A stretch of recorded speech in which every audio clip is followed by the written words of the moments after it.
পর্যটকদের জন্য Saint Martin দ্বীপের দরজা কখনোই বন্ধ হয়নি। জীববৈচিত্র্য রক্ষায় সাময়িক নিয়ন্ত্রিত ছিল বলে মন্তব্য করেছেন পরিবেশ উপদেষ্টা সৈয়দা রিজওয়ানা হাসান। সেই সাথে সিলেটের সাদা পাথর চুরির রাজনৈতিক যোগসাজশ ভেঙে দিয়েছে জনগণ, এমনটাই বলেন তিনি। তিস্তা মহাপরিকল্পনা সহ গঙ্গা চুক্তি নিয়ে নতুন করে ভাবতে হবে বলে জানান ঢাকা উত্তর সিটি কর্পোরেশনের প্রশাসক। বিস্তারিত নজরুল ইসলামের প্রতিবেদনে। শনিবার সকালে রাজধানীর পানি ভবনে বিশ্ব নদী দিবস উপলক্ষে মার্ক অ্যাঞ্জেলো অ্যাওয়ার্ড অনুষ্ঠান আয়োজিত হয়। এ সময় নদী রক্ষা, দূষণ রোধ সহ নদী ও খাল বিলের নানা দিকের প্রেক্ষাপট ও ইতিহাস তুলে ধরেন আমন্ত্রিত অতিথিরা। আয়োজনে পরিবেশ নদী রক্ষায় অবদানের জন্য অ্যাওয়ার্ড প্রদান করা হয় পরিবেশ কর্মী সহ সাংবাদিকদের।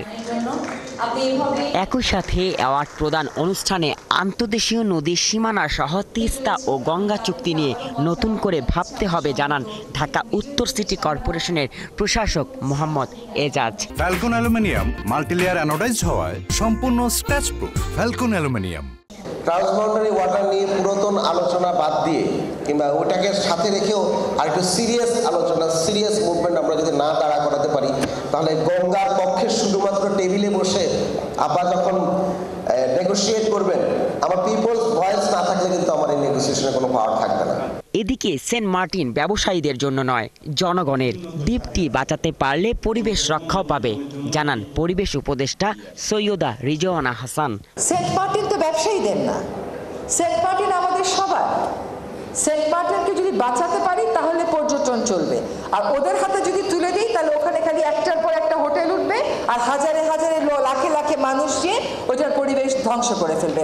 2006 সাল থেকে সিলেটে সাদা পাথর লুটপাট শুরু হয়, তাই ঐক্যবদ্ধ জনগণের চাপে প্রশাসন বাধ্য হয়ে পাথর উত্তোলন বন্ধে ব্যবস্থা গ্রহণ করেছে বলে জানান পরিবেশ উপদেষ্টা।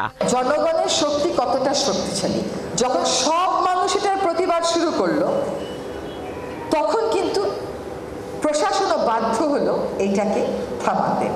এদিকে বিশ্ব পর্যটন দিবস উপলক্ষে এক ভিন্ন আয়োজনে বেসামরিক বিমান পরিবহন ও পর্যটন উপদেষ্টা বলেন, অর্থনৈতিক সম্ভাবনা মূল লক্ষ্য নয়। এই সংকীর্ণতা থেকে বেরিয়ে এসে পরিবেশের নির্মলতা পর্যটনের মূল লক্ষ্য হওয়া উচিত। সবকিছুকে অর্থনীতির মানদণ্ডে চিন্তা করতে হবে, এটা এক ধরনের সংকীর্ণতা। আমি এই সংকীর্ণতাতে বিশ্বাস করি না।